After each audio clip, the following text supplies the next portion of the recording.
Okay, so the way this is done, I highly recommend you to wear out the excessive glossiness of the playing cards. That's what I usually do when I do double lifts. And as you can see over here, it is an instant way to get the double lifts. And the way I usually wear out the glossiness of any deco playing cards, you can either practice the Pharaoh shuffle, or you can just do any other kind of a shuffle. The more perfect it is, the more even you will wear out the glossiness from all the playing cards. You know, you can exercise the hand, the fingers, and in about a week you will end up wearing the excessive glossiness from any deco playing cards. And that's how I usually wear out the glossiness, so you can do better double lifts. At least it's not a must, but in my case it's more secure, you know, at least for me. Now what I highly recommend you for a deco playing cards not to look that old or so yellowish is by keeping your hands dry when you try to wear out this glossiness, and to have more smooth dribble. It's better for the deco playing cards to be slightly bent down.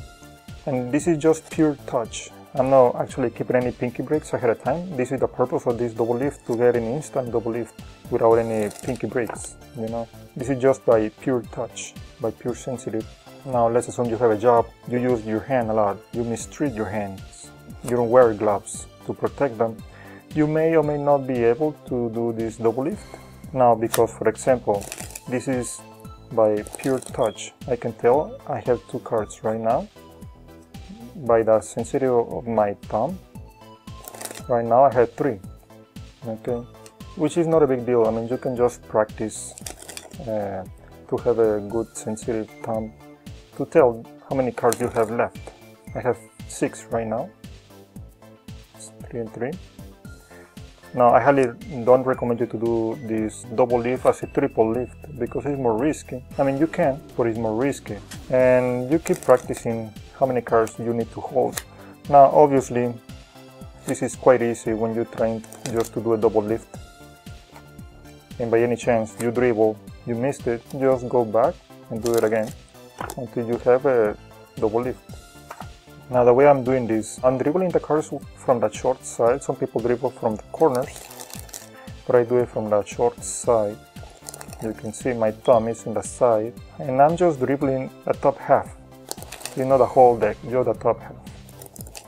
Okay, and from here I just stop at 2 cards because I'm dropping the cards with my thumb. I know where to stop when it's 2 or when it's 3 cards. Now let me do it with 3 cards, which is not even that difficult. 3 cards. Now again, just do it with 2 cards. And you can see the index is right on top. I'm flipping over by letting go with the thumb and holding the double with the index and middle and ring finger in the front. Now of course they will separate, but as soon as I flip it over, I'm gonna square the double with a thumb, index and middle finger. Okay, just squeezing a little bit, turn it over and squeeze it. Now because my nail is in contact with a card in the back, you may not split too much the double, but you immediately square the double with the other hand. Okay, and that's it, you square. You let go with the thumb, hold it, and square it. And you can flip it over again the same way. And that's it, it is that easy. It's not too difficult. Now you want to flip it over in the same way I did it in the performance, I think that's a different flourish in and of itself. But I will explain it in this video, because I don't think it is that difficult for me to explain it in a different video. Personally, I don't recommend you to do this flip over action, which is this. It is a highly possibility that the cards will split like that and you pull the double outside. But like I said in the beginning, because I already wear out the excessive glossiness by doing first shuffles or any other shuffle, they don't separate, they don't split too easily. They split right here, but they usually don't split too easily because they are not too glossy anymore. Now notice the way I'm moving the double outside is by the ring finger. The ring finger is right here. I just move it right below. Okay, once it's here, place the thumb right here in the middle, and the ring finger just slide it down. And the double will flip over the thumb. When you take out the thumb, the nail is contacting this card, not the flesh. It has to be the nail. Otherwise, if your flesh is contacting this card, you may end up pulling the card, separating the double. So just use the nail to bring it up and let it go. Okay. So the double lift.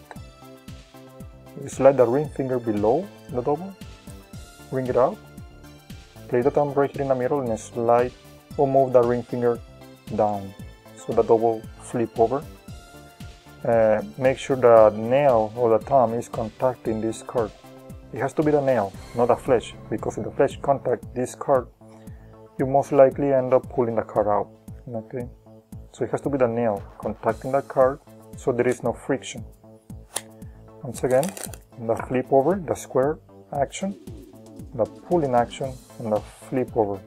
Just a matter of a couple days of practice. However, if you want to flip it over this way, then yes, it will take more practice.